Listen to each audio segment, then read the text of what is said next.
estamos nuevamente con Detrás de las Máscaras, como siempre y para siempre aquí en Vigo Vigo TV, Radio Vigo Vigo. Con la conversación teatral, con invitados en esta ocasión, me los presentaron como integrantes de una compañía emergente. Vi su obra, su segundo montaje la semana pasada. Trabajan con las marionetas y los objetos, teatro de objetos y de marionetas. Pero lo particular, lo interesante, lo valioso, lo prácticamente innovador por las temáticas que actualmente se están asumiendo en el teatro chileno, ellos toman temas chilenos de la ruralidad de nuestro país. Una ruralidad, por supuesto, que con el desarrollo de la sociedad y el avance de las ciudades se ha ido perdiendo un poco. Ellos dicen, somos un teatro popular, trabajamos con la tradición, con los símbolos, lo simbólico también, y algunas otras cosas más que nos van a conversar hoy día. Nuestra conversación ahora es sobre la obra Fábula de las Tres Mujeres.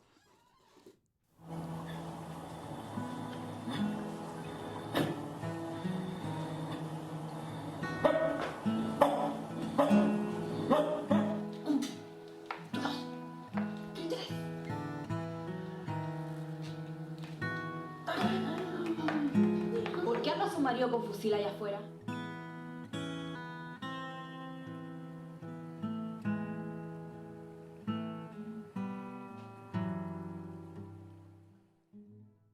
Muros creo ser yo el principio y el fin. Corre muy dentro de mí un cuento sin desenlace.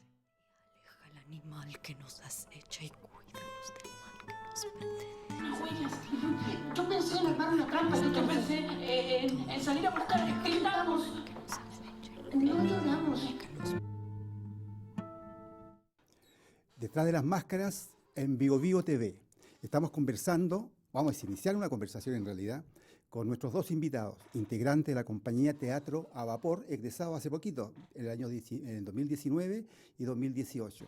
Es su segunda obra la que están presentando en el Teatro de Bolsillo, allá en el barrio, en Santiago, en la comuna de Santiago, cerca de Cámine de Erasmo Escala. Se llama, como decíamos, Fábulas de las Tres Mujeres. Los presento de inmediato. Aquí tenemos a la directora, Verónica Tapia. ¿Cuál es tu segundo apellido? Valentina. Perdón, Valentina Tapia. Mi segundo apellido, Muñoz. Muñoz, Valentina Tapia. Y el dramaturgo, Javier Usabiaga. Ahí sí tuvo bien la pronunciación. Decía yo anteriormente que es toda una actitud, una innovadora el hecho de tomar temas de carácter rural, hablar de la ruralidad de nuestro país. Hace mucho tiempo que yo no veo obras chilenas hechas en Chile que aludan a este ámbito geográfico que en Chile es muy grande, es muy amplio. Empecemos por el dramaturgo. Javier, ¿cuáles fueron las motivaciones? ¿Por qué te interesaron? En general, a la compañía le interesa. Háblame un poquito de eso, la incorporación de lo rural en el teatro chileno. Perfecto, muchas gracias, Leopoldo. Primero la motivación fue de Valentina. Claro, fue colectiva, pero Valentina trajo primero la inquietud de las marionetas y eso derivó en la búsqueda de algún cuento tradicional que pudiese inspirar el argumento de la obra. En eso nos encontramos con Marta Brunet, con su cuento Aguas Abajo, que María José Aravena, una cuentista y poeta que es amiga nuestra, reversionó, reescribió. Y a partir de esa reescritura, yo hice la reescritura para teatro, tomando también estas inquietudes del mundo rural. Gran parte del equipo es de Talagante y de inmediaciones, lo que también propulsó ese interés. Claro, sí. También la diseñadora es de El Paico, entonces efectivamente eran escenarios que nosotros igual observábamos. Entonces la inquietud partió desde esos escenarios que fuimos trayendo poco a poco desde lo distinto, porque la dramaturgia partió como un trabajo colectivo entre diseño, entre música, y fuimos como conversando y nutriendo el trabajo que también traía Javier y lo hacíamos dialogar. Y claro, entre eso aparecían imágenes, sonidos que iban como de alguna manera preparando lo que iba a ser la dramaturgia de Fábula. Bueno, pero asumieron eso así con naturalidad, o sea, obviamente por lo que ustedes me dicen sí, pero sin ningún temor, justamente por lo que yo les decía, porque hay una especie de desprecio de la ciudad hacia el campo, sin tomar en cuenta de que el promedio chileno, nosotros, nuestra cultura, todos nosotros, somos una mezcla, ¿cierto?, entre lo rural y lo urbano, todavía, en el teatro, en general en la vida, pero también en el teatro. Sí. ¿Algún temor?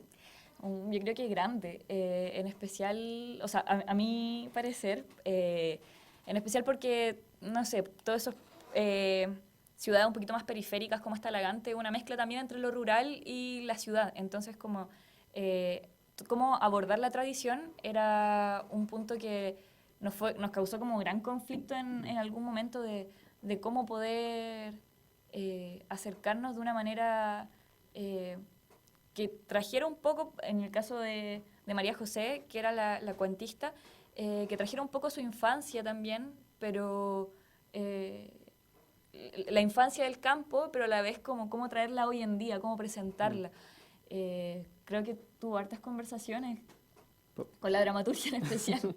Sí, yo creo que, y también uno de los principales problemas era cómo activar esa una ruralidad que hoy día está enquilosada como en un monolito un poco pintoresco, sobre todo en el arte, Chañarcillo, diferentes obras de teatro que son patrimoniales, se me ocurre Chañarcillo ahí como el ícono de la ruralidad, ¿no?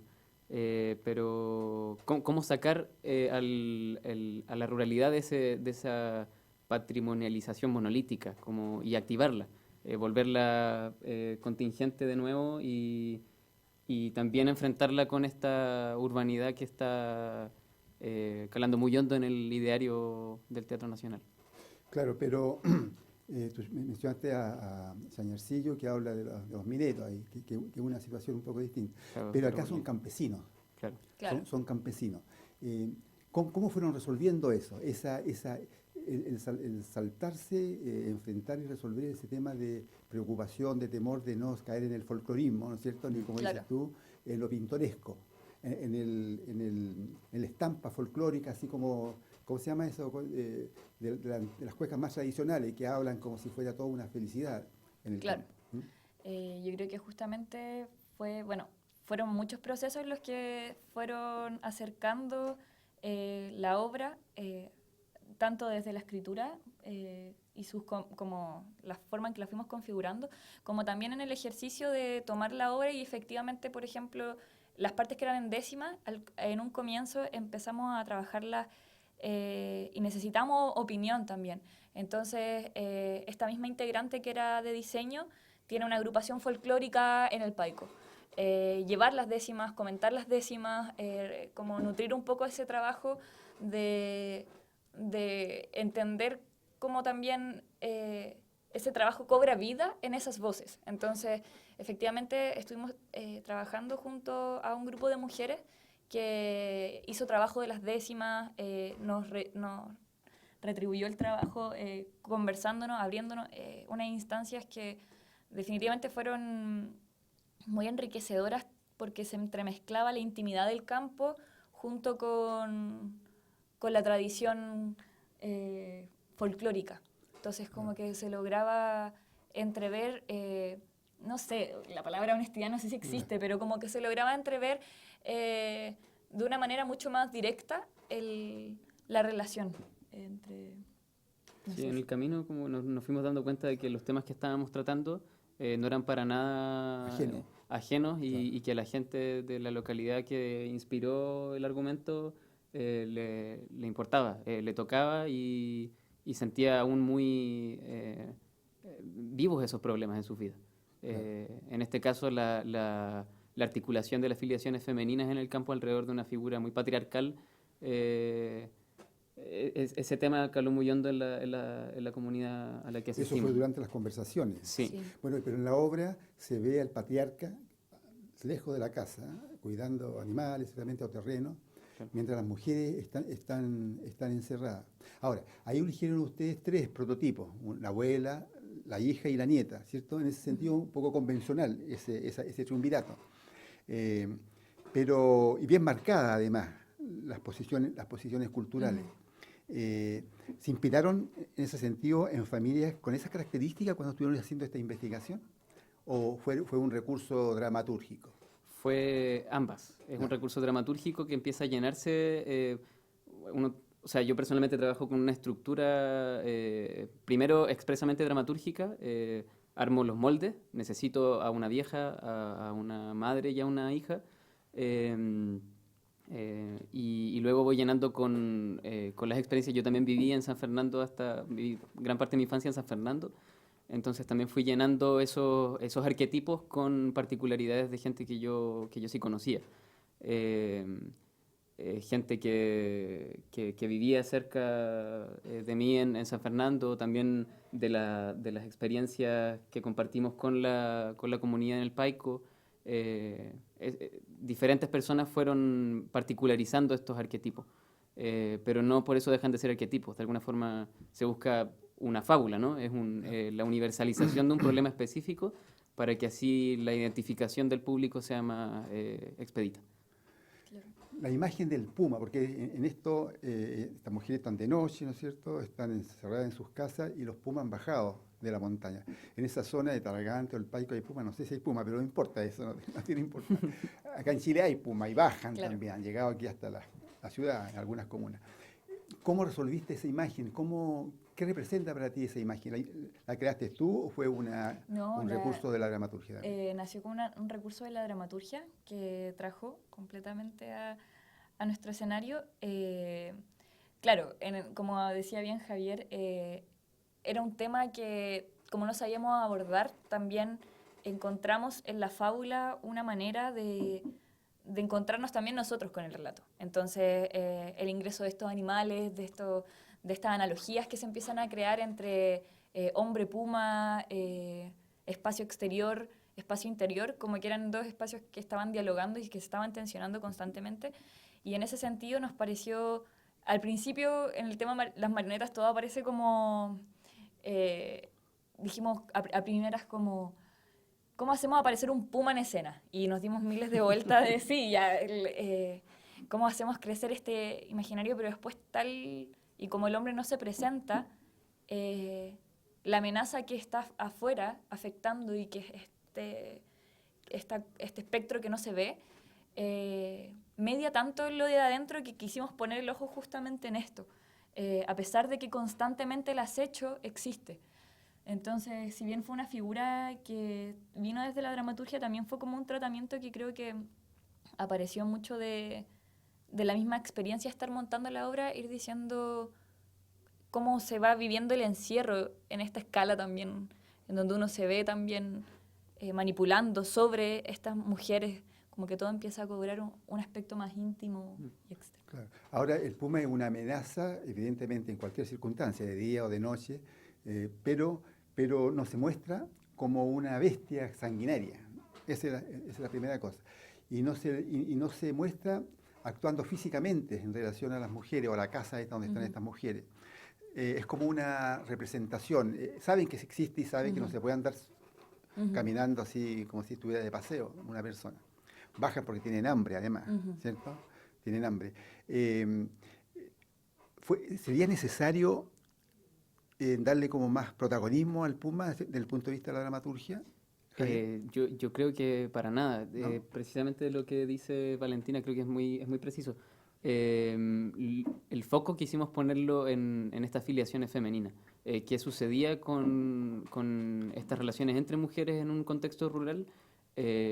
Mientras ocurre ese acecho, esa cacería masculina, están, de alguna forma nos dimos cuenta y se corroboró con nuestra experiencia en el Paico, que la experiencia de las mujeres en la ruralidad aún hoy está muy asociada con ese feudalismo de un patriarca que las tiene siempre en función de él. Claro, que a pesar de que no está, de hecho, físicamente, claro, la casa mantiene ese funcionamiento. Y la abuela, la subraya y por supuesto la defiende. Una tradición. Vamos a hacer una pequeña pausa y vamos a volver aquí nuevamente en Detrás de las Máscaras en Bio Bio TV.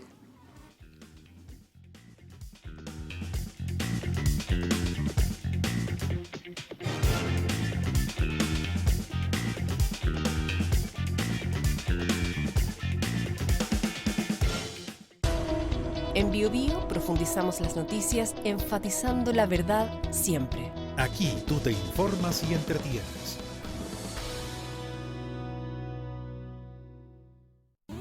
De lunes a viernes, pasadas las 10, continúa tu mañana con el Expreso Bio Bio. Lo que está pasando y los temas más relevantes los conocemos y escuchamos al instante. Acompáñate y viaja junto a nosotros. Expreso Bio Bio.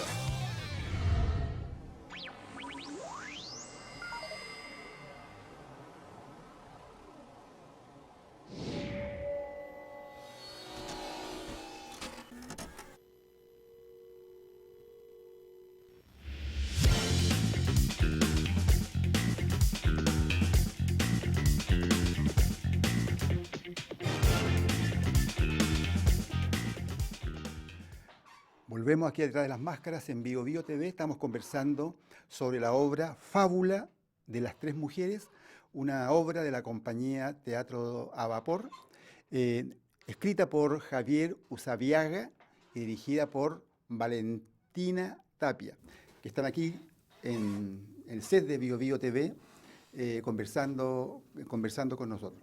Bueno, la marioneta es un instrumento de trabajo. ¿Desde un comienzo ustedes pensaron en usarla o también se fue dando en el transcurso de los pocos años, de los 2 años que tienen de vida como compañía? Sí, partió como, de hecho yo creo que un comienzo, la inquietud principal quizás en un comienzo. Yo partí haciendo una marioneta, quería acercarme un poco a ese mundo y se los presenté a la compañía y la compañía a partir de eso como que quiso montar una obra. ¿Qué les interesó, qué te interesó de la marioneta? Como cuerpo, como posibilidad de movimiento o expresivo. Era, claro, esa posibilidad de llevar un cuerpo. Vimos una obra que se llamaba Concierto y era una obra también brasileña que trajeron en el anfiteatro. Y era la posibilidad de hacer aparecer la magia también dentro de estos cuerpos, como de lograr que emularan tanto a un ser humano al punto en donde uno efectivamente puede verse representado, pero a la vez que también adquiere como otras dimensiones. Y después dentro de nuestra historia, creo que sobre todo el hecho de poder representar fábulas que son a veces irrepresentables, como abordar estos temas, Claro. Se nos hizo como posteriormente, nos cuajó el hecho de estar abordando un tema así a través de las marionetas, en especial porque una vez lo hablábamos con Javier, era como el hecho de cuando uno juega cuando niño, así, y puede representar aquello que, no sé, cuando me acuerdo que mi mamá siempre me cuenta que me veía a mí representando, yo siendo una hija, lo que ella hacía conmigo. Entonces ver a estas personas representando lo que es parte de una historia también, que de alguna manera tenemos pedacitos de eso adentro de nosotros, pero a través de muñecos, como la primera representación, la parte más primera, más de guata que aparece. Ya, aparece como... ¿Te acomodó ese recurso que es una especie de, ¿cómo se puede decir? Una especie de desafío para la dramaturgia, para la escritura? Sí, me encantó la idea. De hecho, aprendimos como pasto seco. Con la idea de la marioneta, digo. Precisamente por lo que decía Valentina, este ímpetu infantil, como del infante que no habla, y que solamente puede expresar lo que ve a través del juego, me pareció muy atingente para poder hablar de un tema como el que nos estamos proponiendo. Y a la hora de escribir, en realidad yo no me di licencias que no me podría haber dado si es que fuera una obra de carne y hueso, ¿no? Como Con personajes, hacer volar peces o cosas que yo podría sugerir en el papel, que yo sabía que podrían tener una solución ahora que se trataba de una obra de teatro de objetos, de marioneta. Así que eso, sí, me gustó, y no solo me gustó, sino que me permitió muchas licencias a la hora de la escritura. Por ejemplo, a ver, cuenta alguna de esas licencias, porque es un pie forzado, o sea, tú estás obligado a Claro. hacer el ejercicio ese. Por un lado, claro, están estos artificios que uno sugiere. Hay una escena en donde hay un pez que vuela desde una olla. También puedo sugerir acciones concretas de cierto pájaro, porque sé que va a ser manipulado y o sea, me imagino las soluciones que puede llegar a tener en el artificio escénico. Pero también el pie forzado, esas fueron las licencias que me puede dar, pero las restricciones tenían más que ver con las acciones y con los personajes. Igual no fui tan generoso porque de repente era difícil que hubiesen 3 personajes en escena, porque eso significaban 6 manipuladores. Los 6 que teníamos. Igual lo hice. Perdón, No, sí. es una disculpa. Pero, A posteriori. la casa también Claro. aparece como un personaje. Sí. Y Bueno, ese la fue- tetera. Sí, La tetera. la tetera. Aparecen objetos hablando dentro de la misma dramaturgia en donde las didascalias decían como, y la casa se abre. Y era como ya, perfecto. Y estos espacios dialogaban entre ellos. Entonces El agua fue como- hierve en la tetera. Sí, Claro. aparecen todas esas indicaciones. Pero brevemente, como pinceladas, como parte de un contexto, Claro. de un ambiente más o menos concreto donde se desenvuelven las personas. Claro. Ya. Ahora, el tema de fondo, por supuesto, hay un tema de género ahí, ¿cierto? Ujú. Hay una rebeldía también, hay una confrontación en este triunvirato, ¿cierto? El peso ancestral, podríamos decir, de la abuela, una situación un poco intermedia de la madre y una especie de rebeldía también por parte de la nieta. No tiene, o sea, se insinúa eso, se propone. Viene desde el feminismo eso, viene desde las mujeres. ¿Cómo absorbiste eso tú? O sea, me imagino que también lo habían conversado previamente. Sí, fueron muy largas conversaciones, de hecho. Sí, cómo abordar una historia así, en donde se habla efectivamente de abusos sistemáticos, como a lo largo de la vida. Por eso también creo que lo abordamos desde las marionetas, era la única manera en donde creíamos la posibilidad de hablar de un tema tan doloroso. Que él también poner en jaque un poco hablando de esto mismo de la tradición, como también la tradición, a pesar de lo folclórico, de lo hermoso que puede también tener, hay una herida que ha estado como por abajo, que conlleva a todos también estos Claro. grandes tiempos de lo que ha sucedido. Y cómo ponerla también en un cuestionamiento, porque creo que es especialmente difícil hablar de estas cosas hoy en día, en especial cuando es como una tradición el tema del abuso. Y cómo ponerlo en jaque también desde ahí. No es que uno de un día a la mañana pueda contarle a las mujeres y decir como, hablo de nuestras abuelas, de nuestras madres, desde aquí uno se posiciona y piensa de aquí en adelante así. Porque también cargan con sus propias heridas. Entonces, creo que siempre ha sido ahí el tema de jaque, como a pesar de que yo ya pienso de una manera diferente y mi generación piensa de una manera diferente, cómo se invita también a estas generaciones a participar de esto de una manera respetuosa y donde también es una herida que se ha ido traspasando y que uno ve cómo se replica, pero Claro. cómo abordarla. ¿No? Claro, incluso se hereda también eso. O sea, evidentemente que el folclore, las tradiciones no están en el aire, están asentadas en sistemas ideológicos, Claro. en ideas, ideologías que tienen mucha fuerza y que han penetrado a través de mucho tiempo. Las cargas feministas, Javier, ¿te resultó fluida? ¿Tuviste que dejar de lado, ponerte en los zapatos y en la ropa de la campesina esta? ¿Cómo fue eso? Sí, El tema de género. fue difícil, fue muy difícil. Uno, por un lado, porque, claro, yo, si bien tenía una propuesta de dramaturgia, obviamente también uno va funcionando como más un mediador de símbolos que un simple propositor. En ese sentido tenía que atender a las ideas que iban surgiendo también en el proceso de construcción del proyecto, ¿no? de toda la compañía, para que todos estuviésemos de acuerdo. Y lo más difícil fue proponer esta idea de tragedia, porque yo creo que el texto, la obra es una tragedia. Claro. Proponemos una tragedia, porque el ciclo de vulneraciones se perpetúa, ¿no? Si bien la niña es una rebelde, termina dentro del mismo ciclo. Y esa decisión fue muy difícil de tomar. Vamos a trabajar con una utopía y la niña va a ser capaz de romper con ese ciclo de violencia, o vamos a simplemente develar una herida para que la gente se identifique, las mujeres del Paico, por ejemplo, se identifiquen y puedan hablar de esto.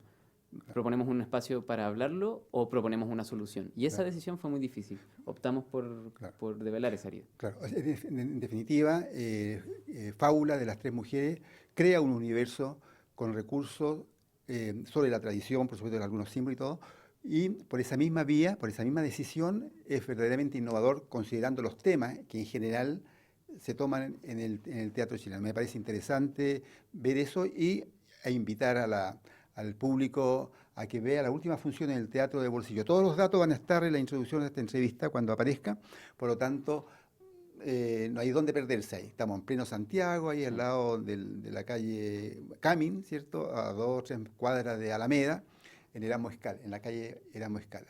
Gracias por la conversación, gracias por la visita. Podríamos hacer un pequeño inciso. ¿Sí? ¿No? Queremos agradecer a Teatro de Bolsillo, que nos permitió el espacio de exhibir la obra, y también hacer un llamado a las autoridades a repensar los aforos en el teatro. Cambiamos de fase, eso dificulta de nuevo los aforos en el oficio teatral, mientras se siguen llenando los estadios, mientras se siguen priorizando centros comerciales, otros espacios. Valentina, Javier, gracias, que les vaya, pero súper bien. Muchas gracias. Y vamos a estar en contacto. Es un tema interesante eso, tiene que ver con la cultura profunda en nuestro país. Y con ustedes nos encontramos nuevamente en otra edición de Detrás de las Máscaras, como siempre y para siempre, aquí en Vigo Vigo TV. Ya nos vemos y vaya al teatro.